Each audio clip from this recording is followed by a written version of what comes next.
Have you ever lain awake at 3 in the morning, your mind racing through everything that could go wrong?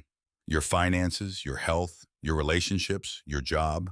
If so, you're not alone. And more importantly, there's a book written specifically for you. It was published back in 1948, and it is still one of the most practical, no-nonsense guides to anxiety ever written. Today we're talking about How to Stop Worrying and Start Living by Dale Carnegie. Hey everyone, welcome back. If you've seen my previous book reviews, you know I love books that actually change how you behave, not just how you think, and this one absolutely qualifies. Let's get into it. Dale Carnegie is best known for How to Win Friends and Influence People, one of the best-selling self-help books of all time.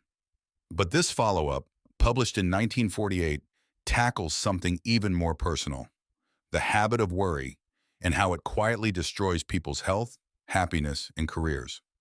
Carnegie spent years researching the topic, interviewing hundreds of people, and collecting real stories from real people who had conquered crippling anxiety. The result is a book that feels less like a lecture and more like a wise, experienced mentor sitting across from you and saying, "Here's what works." The book is organized into 10 parts, covering everything from the fundamental psychology of worry to breaking the worry habit, to handling criticism, fatigue, financial stress, and even insomnia. Each chapter is short, punchy, and ends with a clear, actionable takeaway. So what are the big ideas? The first and most powerful concept is what Carnegie calls living in daytight compartments. He borrows the image from a ship, the way a ship is divided into watertight sections so that if one floods, the rest stay intact. He argues we need to do the same with time. Stop dragging yesterday's regrets and tomorrow's fears into today. Just focus on today.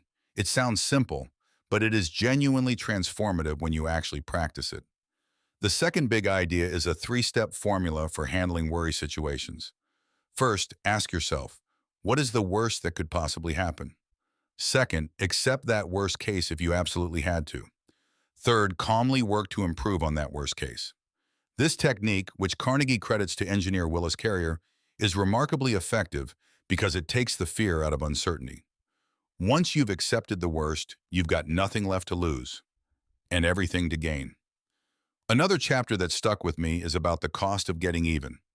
Carnegie makes a compelling case that holding on to resentment and planning revenge hurts you far more than it hurts the person you're angry at. He quotes story after story of people who freed themselves from bitterness and found their health and happiness return almost immediately. And then there's the chapter on criticism, one of the most useful things I've ever read on that topic. Carnegie argues that unjust criticism is often a disguised compliment. Nobody bothers to kick a dead dog. If people are criticizing you, it usually means you matter. Now, what about the downsides? A few things to be aware of.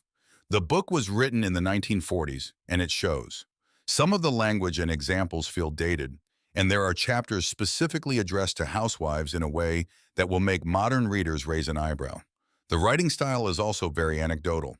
Carnegie loves stories, and while that makes the book easy to read, it does mean some chapters are light on depth. Also, if you're dealing with serious clinical anxiety or depression, this book is not a substitute for professional help.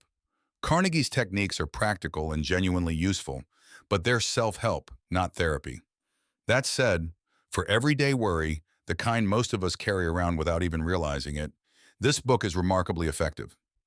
I'd recommend it to anyone who feels chronically stressed or overwhelmed, anyone who loses sleep over things they can't control, anyone starting a new chapter in life, a new job, a new relationship, a big decision, and anyone who wants simple, battle-tested tools for a calmer mind.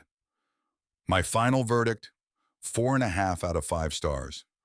Nearly 80 years after it was written, How to Stop Worrying and Start Living still holds up. The core techniques are timeless, the stories are inspiring, and Carnegie's warm, encouraging voice makes the whole thing feel like a conversation rather than a lesson. If you've never read it, make it your next book. You'll wonder how you manage without it. Thanks for watching.